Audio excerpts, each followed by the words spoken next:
1452년 5월 14일 조선 제5대왕 문종이 사망한다. 그리고 닷새 뒤 1452년 5월 18일 12살의 세자 이용희가 왕위에 오른다. 그가 바로 조선 제6대 왕 단종이다. 단종은 1441년 태어났다. 세종의 손자이자 문종의 적장자였다. 조선에서 보기 드물게 적장자 계승이 깔끔하게 이어진 사례였다. 정통성만 보면 흠잡을 데 없는 왕이었다. 하지만 즉위 당시 나이 12살, 여기서 모든 문제가 시작된다. 단종의 어머니 현덕왕후는 그를 낳고 세상을 떠났다. 할머니 소원왕후도 이미 사망한 상태였다.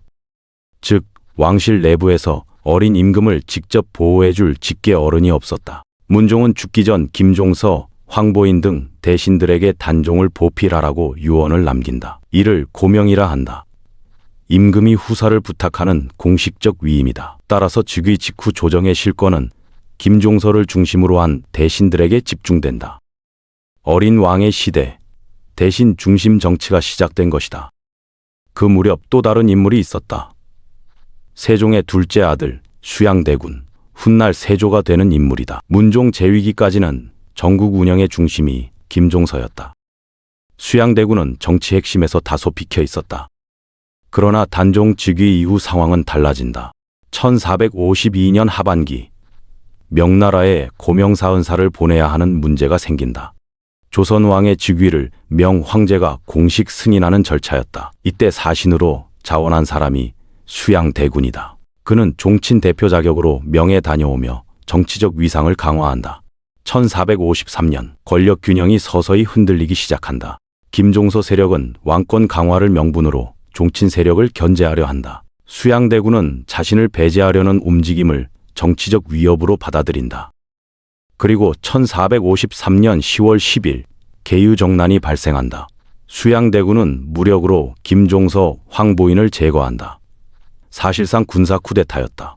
단종은 왕이었지만 군권도 병력도 없었다. 정난 직후 전국의 실권은 수양대군에게 넘어간다. 이때부터 단종은 형식상의 군주가 된다. 1454년 단종은 정순왕후 송씨와 혼인한다. 왕비 간택 과정 역시 수양대군의 영향력이 강하게 작용했다는 해석이 일반적이다. 1455년 초 조정 내에서는 왕위 교체 가능성이 공공연히 거론된다. 그리고 1455년 윤 6월 11일 단종은 공식적으로 왕위를 양이한다. 수양대군이 즉위하여 세조가 된다. 단종의 나이 14세, 즉위 3년 만에 퇴위였다. 퇴위 후 단종은 상왕으로 불렸으나 실질적 권한은 없었다. 1455년 말 단종, 보기를 모의한 사건이 발생한다. 성삼문, 박팽년 등 집현전 출신 인사들이 중심이 된 사육신 사건이다. 1456년 보기 계획이 발각되고 관련자들은 처형된다. 이 사건 이후 세조는 단종을 더욱 위험 인물로 본다. 1457년 단종은 노상군으로 강등된다. 이어 강원도 영월로 유배된다. 같은 해 10월 단종은 사사된다. 사료에는 자진하게 하였다는 표현이 남아있다. 정확한 방식은 기록마다 다소 차이가 있으나 왕의 명에 따른 죽음이었다는 점은 분명하다. 단종의 나이 17세, 조선 건국 이후 폐위된 군주 중 가장 어린 나이에 사망한 사례다. 사후 평가는 크게 달라진다.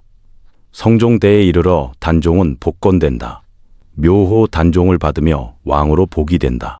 영월 장릉은 현재까지 단종의 능으로 남아있다. 단종의 이야기는 정통성이 있었음에도 권력을 지키지 못한 왕의 기록이다. 그는 무능해서가 아니라 구조적으로 불리했다. 12살 즉위, 외척 보호 세력 부재, 군권 장악 실패, 대신 세력 분열, 그리고 종친의 군사력. 조선은 유교적 명분 국가였지만 결정적 순간에는 무력이 정치의 방향을 바꿨다. 단종은 비극의 상징이 되었고 세조는 정치적 능력과 동시에 찬탈의 이미지를 함께 안게 된다. 단종의 삶은 짧았지만 그 사건은 조선 정치 구조를 오래 흔들었다.